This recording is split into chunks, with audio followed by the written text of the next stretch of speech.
Artis Nikita Mirzani mengakui dirinya kesal lantaran dikaitkan dengan Irjen Verdi Sambo. Nikita Mirzani mengaku tak pernah bertemu dan tak pakai backingan Irjen Verdi Sambo. Nikita Mirzani secara terang-terangan mengungkapkan tak pernah bertemu dan berkenalan dengan Irjen Verdi Sambo yang disebut-sebut sebagai jenderal polisi yang selama ini berada di belakangnya. Nikita Mirzani muak dan kesal lantaran media mengaitkan Irjen Verdi Sambo dengannya. Bukan cari tahu dulu kebenarannya, malah bawa-bawa nama gue lagi. Emang kalau gak bawa nama gue tuh gak ada yang baca ya?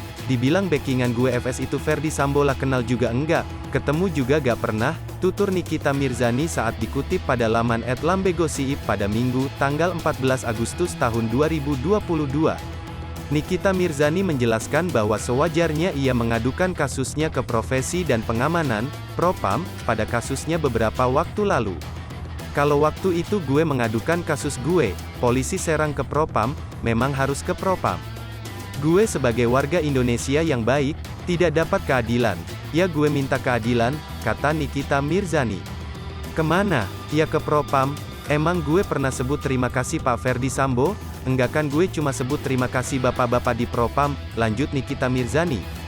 Mantan istri Sajat Ukra tersebut menambahkan untuk inisial FS melainkan sahabatnya yaitu Fitri Salhuteru yang membela dirinya tiap tertimpa masalah. HFS itu Fitri Salhuteru itu yang backing gue.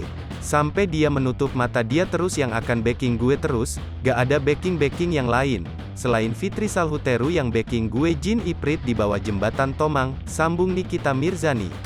Iklan untuk Anda, suami Vena Melinda drop, Ferry Irawan sampai harus dilarikan ke rumah sakit. Advertisement by Nikita Mirzani berujar untuk mengingatkan tak lagi mengaitkan dirinya dengan Irjen Verdi Sambo.